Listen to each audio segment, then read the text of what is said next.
get music back in the front where it's supposed to be. It's great to be back here. This was the third city in the world tour, in the one that set all the records in the late 90s world tour. This was the third city, and it was a fabulous start. Building availability was tough to get in here, so just so glad we got here before the tour ended. Feel very lucky. All the same guys, same crew. So they're excited to be here, and I think I can speak for all of us. I think everybody's just excited to make music again, and like I said, hopefully laugh and hopefully start the healing process, I guess. Is that what you say? I'm hoping the crowd feels the same way. It's our job. It's what entertainment does. Entertainment allows you to get away from what's outside these walls. You come in here, you forget everything, and for 2 hours, 3 hours, just have fun. That's what our job is. It's a little tough, though, when the pain comes from inside your own industry. That's where the bridge is going to come tonight. So we're going to lean on each other. I'm probably going to lean on them harder than I ever have, and they'll show up. I'm not worried about them. Be good. We're really not. There's usually never an opening statement. We like to talk with you instead of at you. Yes. So we love questions. The thing that I ask is, if you're going to ask a question, please identify yourself so we'll know who we're talking to. Oh. Yes, ma'am. Hi, Aisha with Fox 59 News and CBS 4. Hi, Miss Aisha. Hi, I watched your Facebook Live, and I think that, everyone can agree it was gut-wrenching. It was, there was so much emotion in your Facebook Live. You said something near the end. You said the show must go on. Why is that so important? Because we're going to have fans come tonight all through the weekend that can't help but think what happened in Vegas. That can't help but wonder, should I even go? Right. What do you want to say to them? Well, let's don't address the last sentence, if you don't mind, just simply because we don't need to be giving anybody any ideas. Like on Inside Studio G, I said that to the people that had a show Monday night. If we had to play Monday night, I don't know how we'd do it. But there were shows that went on Monday night. And thank God. Because, like we said on Inside Studio G, when things go bad, the doctors go to work. When things go bad, the police go to work. Well, when things go bad, entertainment goes to work. That's what we do. So these people are coming here tonight, and they want to get away from that. They go, man, all I want to do is just laugh and sing. That's what we do, And I'm telling you, the second that it starts, you'll just feel it. Yeah. Oh, it'll be a big, deep breath. It'll be really good. We had, I had my first show. I mostly am on this tour, but I did a fundraiser last night in Nashville for a hospital NICU and friends of mine, and it was the first time I had taken the stage. And we had a rehearsal the day before because we hadn't done this in a while, and even the rehearsal, everybody always says music heals. It's kind of something people say, but it's absolutely real, because even in the rehearsal, the band and I, we needed it. And last night, playing for a bunch of healers, a lot of doctors and nurses and people who make a big difference, we felt that we... Trade me spots. Sorry. They were healers, and we felt like we were maybe helping them, but we were helping ourselves too. So it is a real thing, and it does have power, and it's what we can do. Yes, ma'am. Yes, sir. My name is Rich Van White with the Channel 13 NBC affiliate in Indianapolis. Hey, Rich. Good afternoon. More than any other concert you've played together, what do you want fans to walk away from this concert? Ooh, same thing as if you had asked me in Sioux Falls last week. You want them walking out of this building being kinder to themselves as then they walked in. That's what we do. We do love fests. Come here, and hopefully you come here and you meet somebody you don't know, and you leave with a new friend, or you find some kind of... Concerts are for two things. They're for remembering memories that the music has brought you. When you hear that summer, you go, oh man, I remember, and here comes the memories. Or you're making them right now. It was the Garth and Trisha show where me and my mom went, and we had a sign called Mom and requested it, and he sang it for us, and those kind of things. So that's it. Nothing different than any other concert we would do. It's all about these people walking into this building, and these people are going to be sweet anyway. I'll put the country music audience up against anybody. I think we just saw their character. They will walk in here, they will be sweet and kind, but hopefully they will walk out of here being sweeter and kinder to each other. That's always the goal, is to love one another. Yes, sir. Chuck Long, Hey, Chuck. from Channel 13. Good to see you, sir.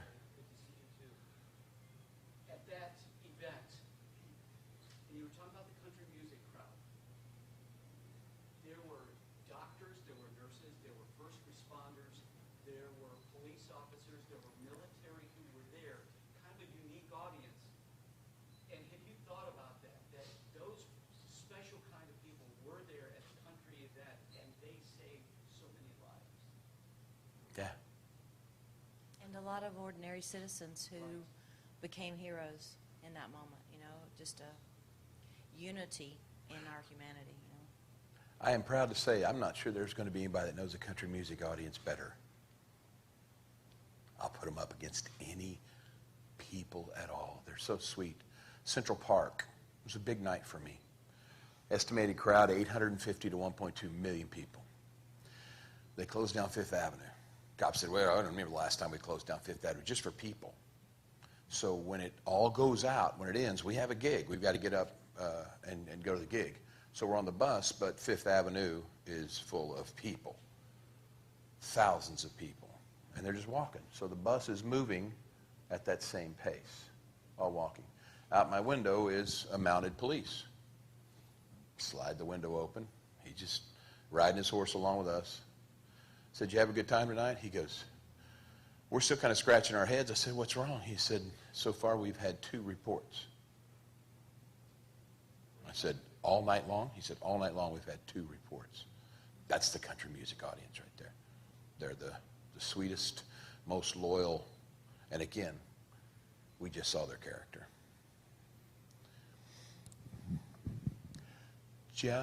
Miss Aisha, just starting the question. I already feel better. Thank you. This is much better. I'm going to switch gears. Yes, ma'am. Okay. 5 sold-out shows. Congrats. Thank you very much. It's amazing. I got to bring it up. Yes, ma'am. Why did it take 21 years to come back? Indy? Did you not miss us? Oh, missed you dearly. The greatest gift I ever received in my life was from God and the people, and that was 16 years to go home and just raise our babies. Got to see every soccer practice, be at every birthday. Miss Yearwood always tells a story that they were at every soccer practice, every birthday. They see it a little differently than we do. Yeah, that was good. That was really good. My biggest shock was my mom had a problem with empty nest syndrome. Had a bad problem with it. I was the last of 6 kids, so I watched it every day. She saw it coming in me. And she said, would you ever think about going on tour again? And I said, well, I would, but with the people. And Chicago started it. 1 show to 11, and then here it came. So we would have been here the second city if that had been building availability. So, but this place is rocking. You can see why it's rocking, and it's a beautiful building. I was here. Forgive me if I butcher the name of a young racer that was killed in an accident named Dan Weldon, and it was an honor to come here and sing the dance for his people and this building, just with a guitar in this room. It's one of the greatest sounding rooms ever. So I can't imagine what it's going to be tonight when the freak show moves in. This is going to be fun. And then put on top of that, one of the greatest country music crowd audiences you're ever going to get is right here. That's why we're back, because we've seen what you can do. So the pressure's kind of more on you than it is on us, because same band, same crew, they want to see this town do what it does. Yes, sir. Dave O'Brien from Country Hey, Dave. Hank FM. How you doing? Last week on Studio G, you said that something crazy and amazing was going to happen in Indianapolis. Can we get a little hint as to what that might be?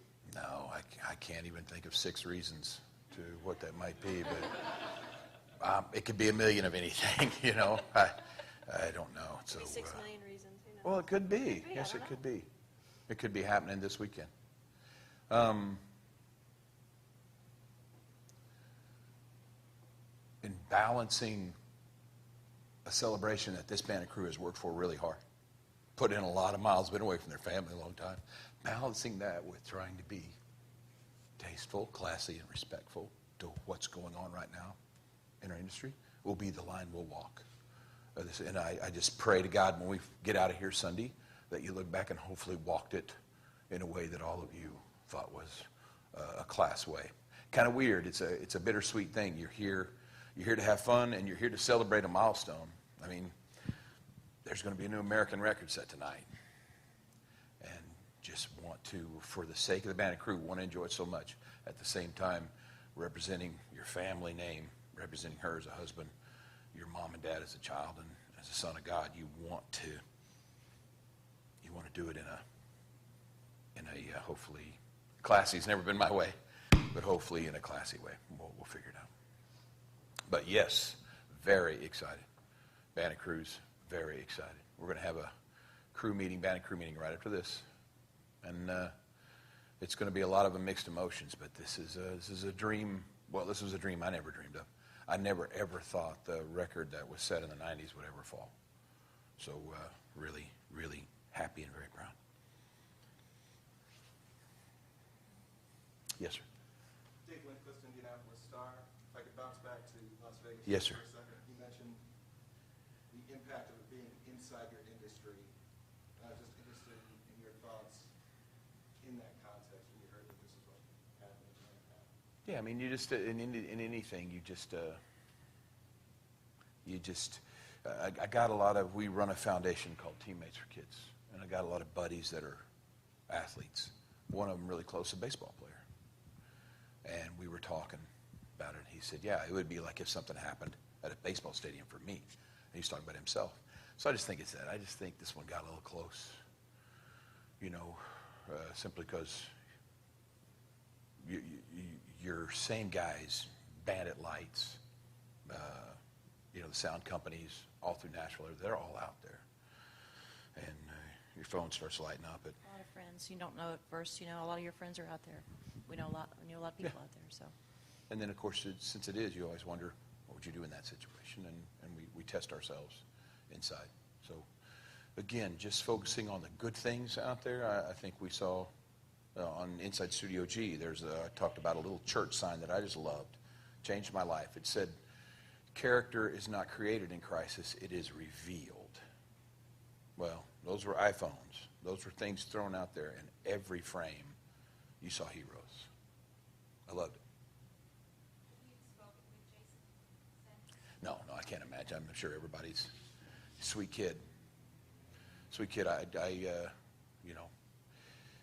Sweet kid. I can't imagine. I can't imagine being in his shoes. Yes, sir. You mentioned the way this impacted both of you personally. Did you or any of your staff start asking additional questions about security, about what's going on to look after your safety and other people's safety on the rest of this story? No, I don't. I mean, and I'd be honest with you. I'd tell you, if we immediately had a meeting. I think there's already things in place. I think this is something that is, every time something happens, there's a new level that you hit that you have to now address in a different way. I feel like we're safe. Yeah, I mean, it's everything. Let's talk about NASCAR. Let's talk about Earnhardt. When we lost him, then here came the new. This town knows that better than anybody. Here came the new safety things for drivers. Football, when these kids get paralyzed, here comes the new ways to tackle, new tackling drills, new helmets, all this stuff. I think, unfortunately, we as a human race just continue to have to evolve when something like this happens. 9/11's another great example of how our security has changed through airports in that. So I think the thing that I would love for all of us to take away here is just how extraordinary people acted that were just ordinary people. It's within all of us. And in any tragedy, heroes arise, and that's what I would like to focus on. especially since it's inside our building and it's talking about something that's meant to be a love fest. People come here to forget. People come here to sing, to enjoy it. And again, coming back full circle, that's our job. Yes, sir. Hey, Dan. Yes, sir. Good to see you. During the newscast of this whole situation that took place over the week, I've been hearing the newscasters talk about, country music fans, this and that. How do you define country music fans to a newscaster that doesn't know what they're all about?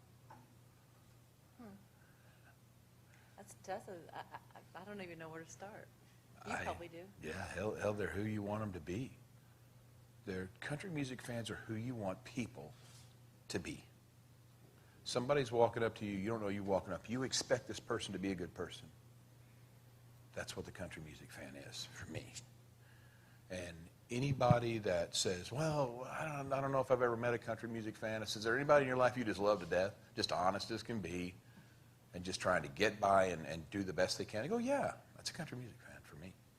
Always has been. I also think it's harder to put a demographic on it than maybe what you're saying. I mean, a lot of people say country and western.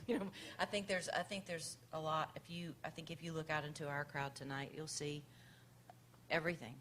There's not some one thing you can pinpoint. The one thing that I'm amazed by is that I expected the people to come who were around when She's in Love with the Boy came out, but I didn't expect to see their children come and know the songs.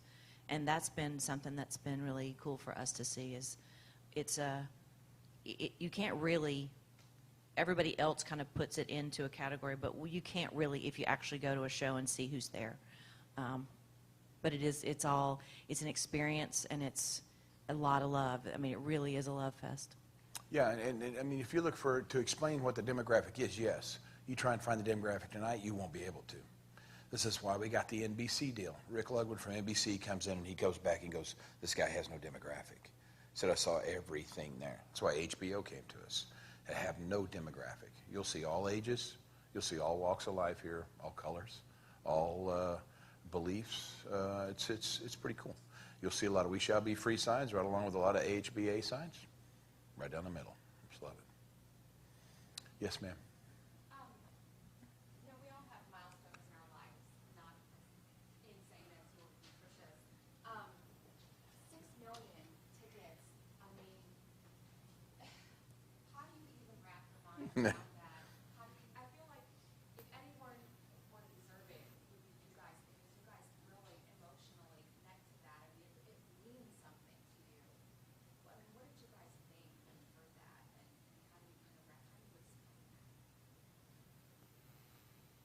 I can't even wrap my head around it. If you say it to somebody else, they're like, what? It's kind of truly unbelievable.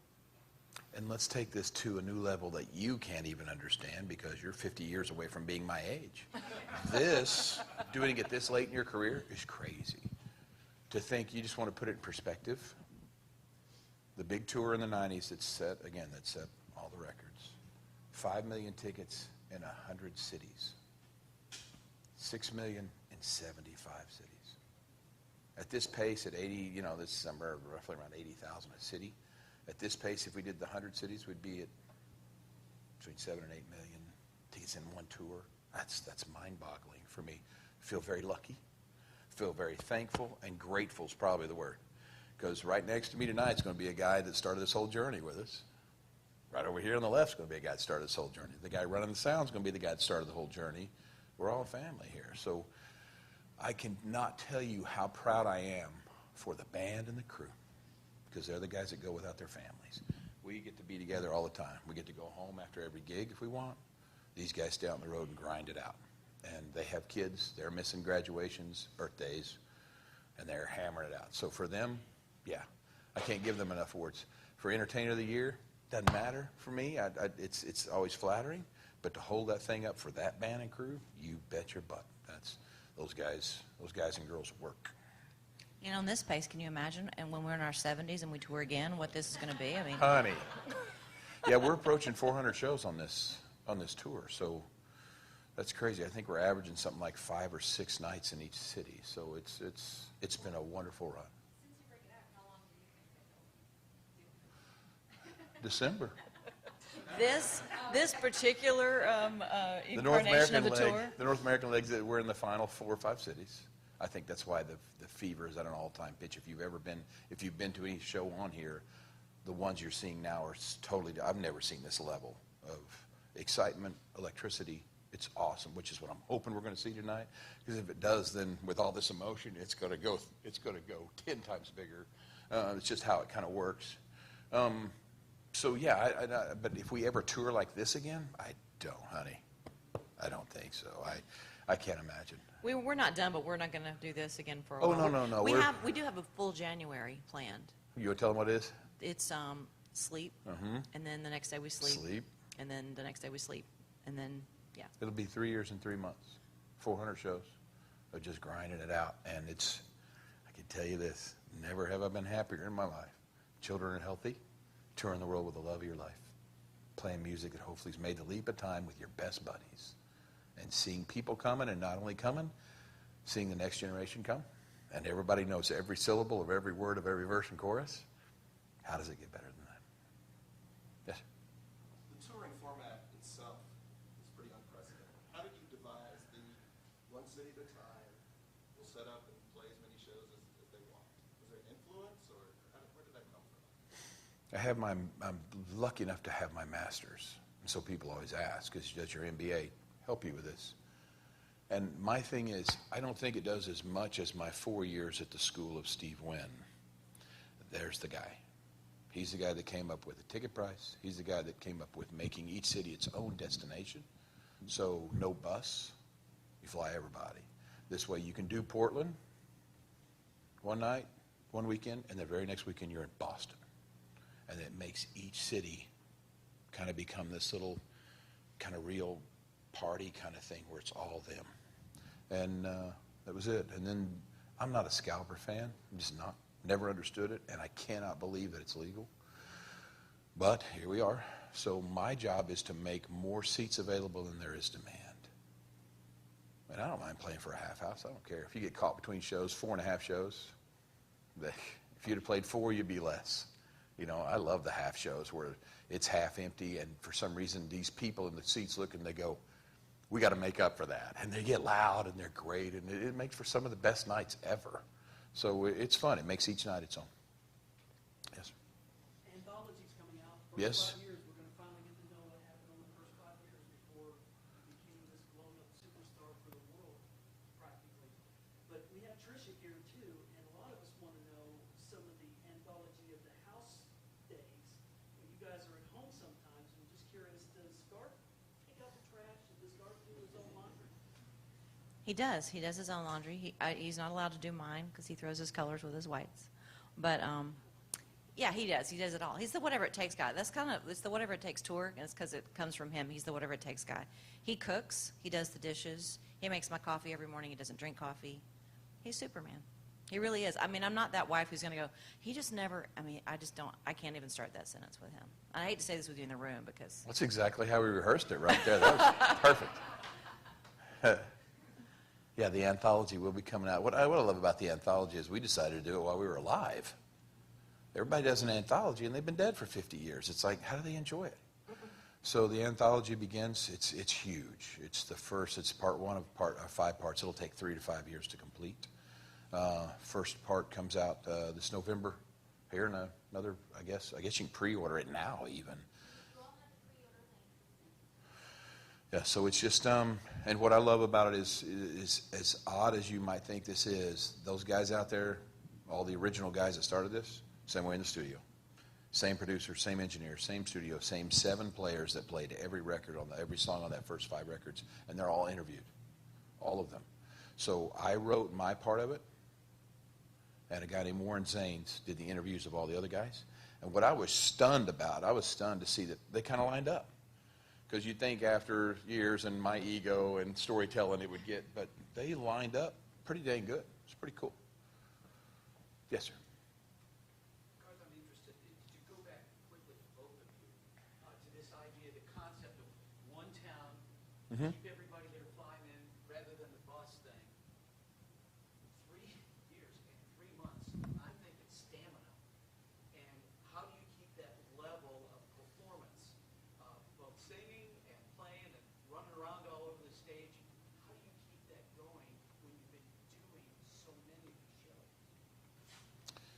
See what's happening right here?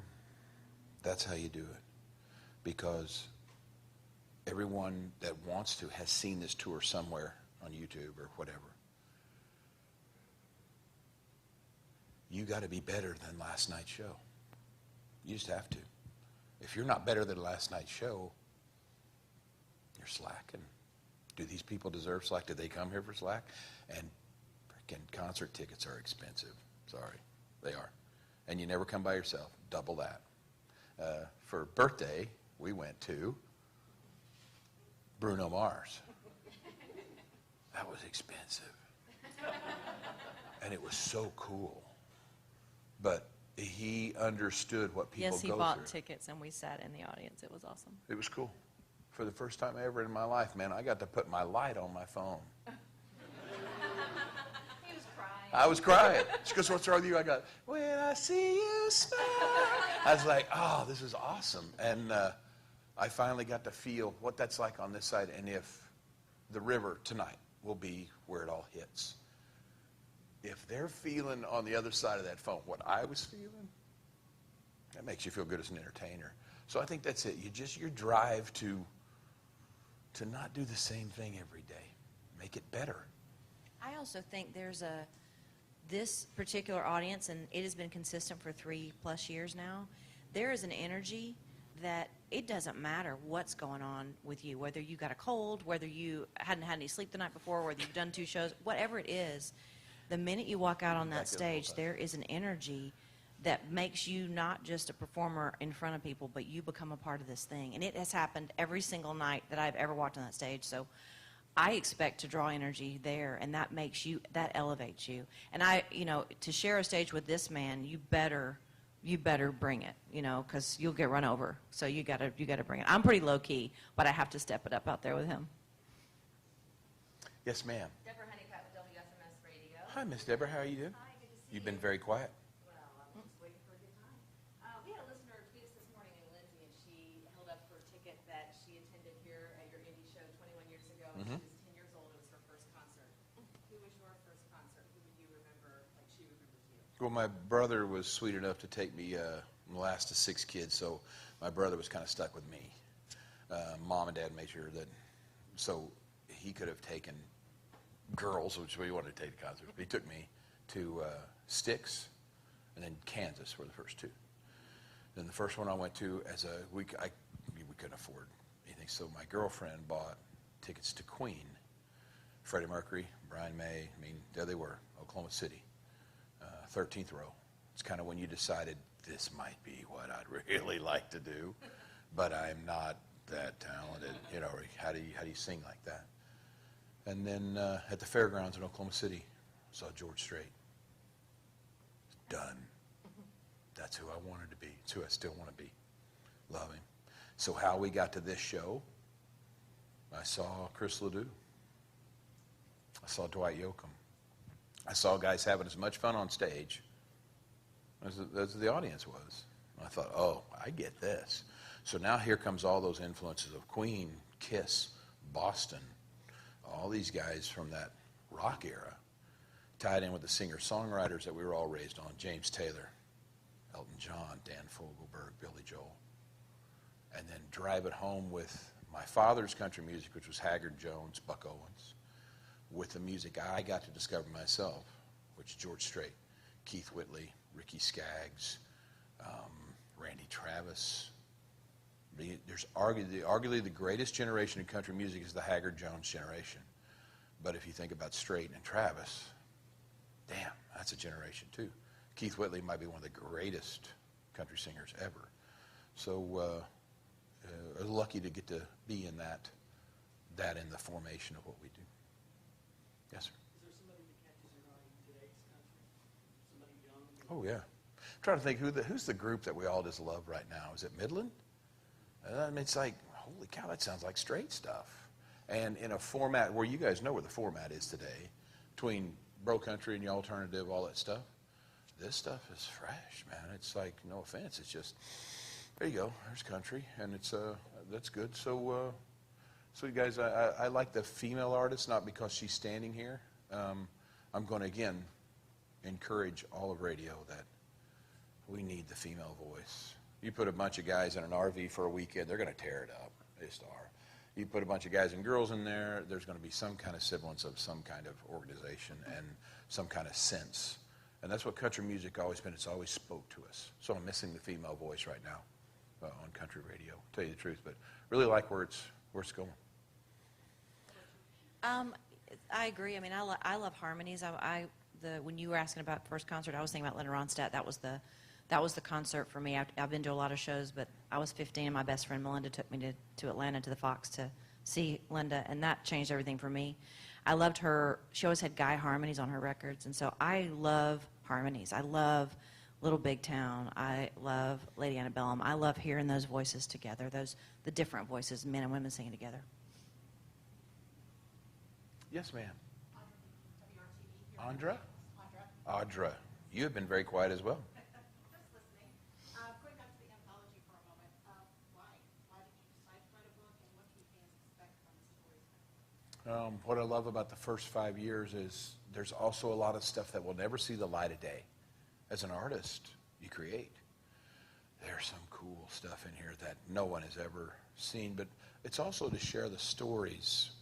You know, you share these stories. So let's take, for example, if somebody loves to dance. Well, get ready, because every songwriter at some point has to push record on a boombox or something, and there's the first semblance of the song. We have that. It's in here. You get to hear Tony Arata press that button, and you get to hear him sing, and then you get to see what it became. Sitting on that piano bench with that piano player, and there's the dance charted out, but the intro just says intro. He goes, what do you want me to do? And we started talking. You're going to hear that conversation. You're going to read that conversation, and you're going to hear it from him, but he did, and how it came to it, and that was the very first take. What you hear on the dance was the very first take. And the guys, they probably had better takes, but everybody loved that intro so much, they said, this is the one we go to, because we don't do click track. We never have.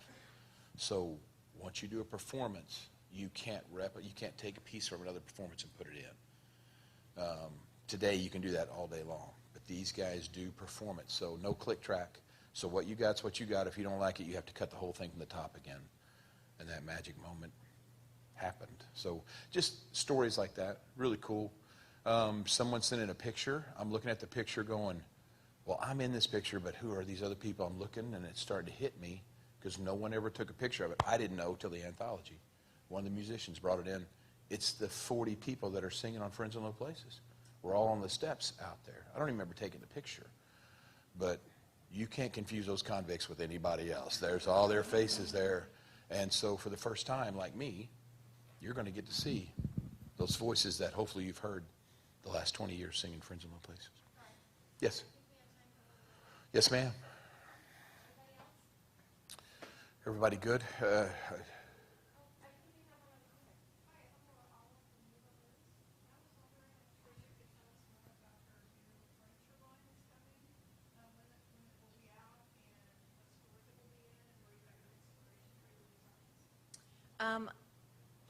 Okay. Hi.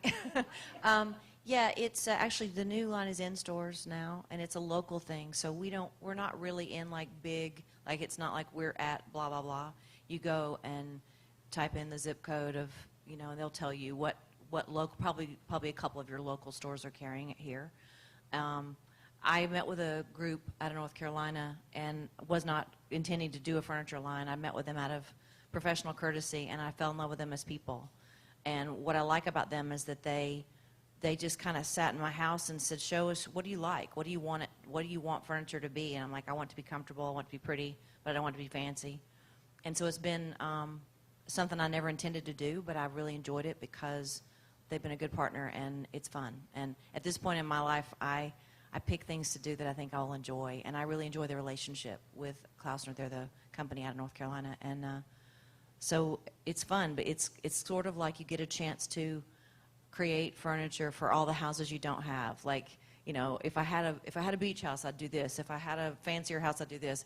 And so it's fun to get to be a part of all of that. And I'm proud of it. It's very affordable. It's very heavy. He's had to move some of it. It's all there, so I'm proud of it. Thank you for asking.